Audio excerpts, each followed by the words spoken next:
आमिर खान आणि आम्ही एकत्रितपणे असं अनाऊन्स केलं होतं की पाणी फाउंडेशन यावेळेस गटशेतीचा इनिशिएटिव्ह हातामध्ये घेईल आणि मी त्यावेळेस सांगितलं होतं की या गटशेतीच्या इनिशिएटिव्हला सरकारचा इनिशिएटिव्ह बनवण्याकरता आमची जी सगळी ॲग्रिकल्चर विभाग, आमचा कृषी विभाग आहे, जलसंधारण विभाग आहे आणि ग्रामविकास विभाग आहे, याचे जवळपास लाखभर आमचे कर्मचारी आहेत. या सगळ्यांना आम्ही त्याच्यामध्ये इन्व्हॉल्व करू आणि त्या दृष्टीने आपण एक हाय पॉवर कमिटी तयार केली होती.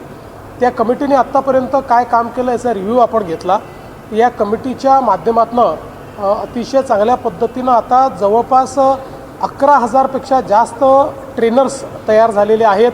1 लाखपेक्षा जास्त लोक ट्रेनिंगच्या प्रोसेसमध्ये त्या ठिकाणी आलेले आहेत आणि आपला प्रयत्न आहे की यावर्षी 5 लाख किमान पण 10 लाखापर्यंत शेतकरी हे गटशेतीमध्ये आपल्याला आणता आले पाहिजे. त्याकरता पुढचे 2-3 महिने डेडिकेटेडली आपण हे काम करणार आहोत.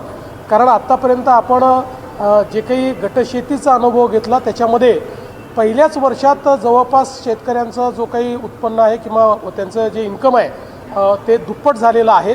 त्यामुळे आपल्या कॉन्व्हर्जन्सच्या माध्यमातून गटशेतीला प्रोत्साहन देण्याकरता ही एक इनिशिएटिव्ह आपण हातामध्ये घेतला आहे. आज त्याचा रिव्ह्यू घेतला आहे. आत्तापर्यंतचे ट्रेनिंग प्रोग्राम्स अतिशय चांगले झाले आहेत. शेतकऱ्यांमध्ये प्रचंड उत्साह दिसतो आहे आणि म्हणून आता लवकरच त्या संदर्भात एक आम्ही लॉन्च करणार आहोत आणि जवळपास आम्ही जेव्हा लॉन्च करू त्यावेळी 1 लाख शेतकरी हे तालुका लेवलवर एकत्रित करून आणि त्या ठिकाणी आम्ही एका ठिकाणून ते सगळा तो लॉन्च करणार आहोत आणि एक मोहीम म्हणून, एक आंदोलन म्हणून हे गटशेतीला आम्ही प्रोत्साहन देण्याचा प्रयत्न या माध्यमातून करतो.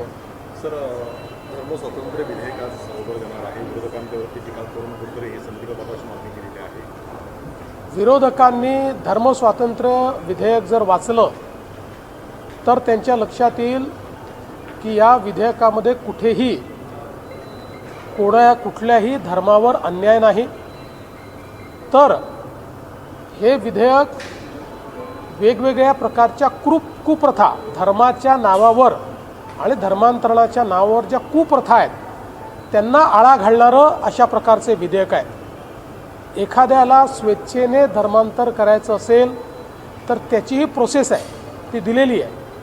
पण जर कोणी आमिष दाखवून किंवा धाकदपटशा दाखवून किंवा चुकीच्या पद्धतीनं जर त्या ठिकाणी अशा कोणाचं धर्मांतरण करणार असेल तर असं करण्याला कायदेशीर शिक्षा काय आहे हा विषय आहे.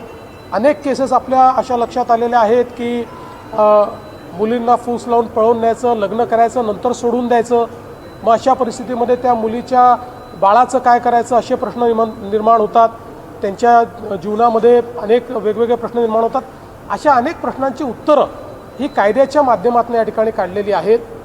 विरोधक हे केवळ मतांच्या लांगून चालनाकरता त्याचा विरोध करतायत. पण मी गॅरंटीने सांगतो की त्यांनी जर हे विधेयक पूर्ण वाचलं तर कधीच त्याला विरोध करणार नाही. आणि महाराष्ट्र हे पहिलं राज्य नाही आहे.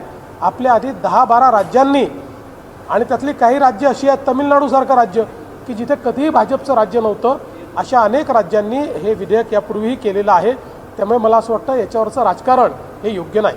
सध्या गॅसच्या मुद्द्यावरून विरोधक सत्ताधाऱ्यांना चांगलंच टार्गेट करत आहेत. सुप्रिया सुळे म्हणतात की केंद्र जे म्हणते आणि राज्य जे म्हणते त्याच्यामध्ये तफावत आहे. कुठेही कमर्शियल गॅसचा पुरवठा होत नाही. सुप्रिया सुळेंच्या बोलण्यामध्ये आणि आम्ही जे बोललो ते त्यांच्या ऐकण्यामध्ये मला असं वाटतं कुठेतरी गॅप मला दिसते आहे. केंद्र सरकारने वारंवार घरगुती गॅसच्या संदर्भात कुठलाही तुटवडा नाही. घरगुती गॅस आम्ही सर्वांना उपलब्ध करून देतो आहोत. त्याकरता प्रतिदिवशी जेवढे सिलेंडर आपल्याला लागतात ते आमच्याकडे उपलब्ध आहेत हे सांगितलेलं आहे. त्यासोबत कमर्शियल गॅसच्या संदर्भात त्याला आपण सेकंड प्रायोरिटी दिलेली आहे, त्याला फर्स्ट प्रायोरिटी दिलेली नाही आहे.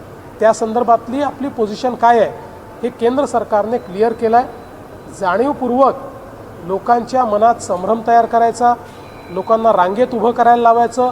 भीतीपोटी जेव्हा लोक रांगेत उभे राहतात किंवा सिलेंडरचं साठे बाजार किंवा आपल्या घरी एक सिलेंडर असताना परत एक अजून घेऊन ठेवा की बाबा अन्यथा उद्या जर टंचाई झाली तर काय करायचं, हे जे भीतीपोटी अनेक वेळा लोक करतात, या गोष्टी होऊ नये म्हणूनच केंद्र सरकारने स्पष्टपणे सांगितलं आहे की एक सिलेंडर मिळाल्यानंतर 23 दिवसाच्या अंतरानेच दुसरं सिलेंडर तुम्हाला त्या ठिकाणी प्राप्त होऊ शकेल, हे क्लिअर कट सांगितलेलं आहे. कल चुनाव आयोग ने जिस तरीके से डेट का अनाउंसमेंट किया इन 5 राज्यों में, वहीं बंगाल में लिखा गया कि रिशफल हो गया डीजीपी का ट्रांसफर का ऑर्डर क्या देखा? देखिए, पहली बात तो यह है कि देश के लोकतंत्र में चुनाव ये बहुत महत्वपूर्ण है. अभी राज्यों का चुनाव जो घोषित हुआ है, निश्चित रूप से उसके लिए भारतीय जनता पार्टी अपने तरीके से उस चुनाव में काम करेगी और जिस प्रकार से अलग अलग राज्यों में लोगों ने प्रधानमंत्री जी पर विश्वास दिखाया है, ऐसा ही विश्वास इन राज्यों में भी दिखाया जाएगा. जहाँ तक बंगाल में डीजीपी या सीएस के तबादले का सवाल है, इस पर कोई राजनीति नहीं होनी चाहिए. इसका कारण महाराष्ट्र में जब चुनाव हुए थे, उस समय महाराष्ट्र में बीजेपी की सरकार होने के बावजूद इलेक्शन कमीशन ने उस समय ये ठीक समझा था और महाराष्ट्र को नया डीजीपी दिया था और महाराष्ट्र को नए चीफ सेक्रेटरी भी दिए थे. तो इसलिए ये केवल बंगाल में किसी और पार्टी की सरकार है इसके लिए हुआ, ये कहना सही नहीं है. इलेक्शन कमीशन किसी पार्टी के भरोसे नहीं चलता. Election commission free end fair चुनाव करने की दृष्टि से काम करता है. जो महाराष्ट्र में हुआ है वही बंगाल में हुआ है. महाराष्ट्र में होने के बाद हमने उसको स्वीकारा और हम चुनाव को सामने गए. मेरी अपेक्षा है ममता दीदी ने भी उसको स्वीकारना चाहिए. उस पर तमाशा तैयार करना, उस पर अलग अलग प्रकार से आंदोलन करना, ये सही बात नहीं है. तर सिलेंडर संदर्भात एक महत्त्वाची भूमिका त्यांनी स्पष्ट केलेली आहे की सिलेंडर संदर्भात तुटवडा नाहीये, कोणीही अफवा पसरवू नयेत आणि जितका अपेक्षित गॅस पुरवठा गरजेचा आहे तो आमच्याकडे आहे असे त्यांनी स्पष्ट केले. तर धर्मस्वातंत्र्य विधेयकावर सुद्धा त्यांनी विरोधकांवर जोरदार निशाणा साधलेला आहे. हे विधेयक विरोधकांनी पूर्णपणे वाचावं, केवळ विरोधाला विरोध करू नये असे त्यांनी म्हटलेले आहे.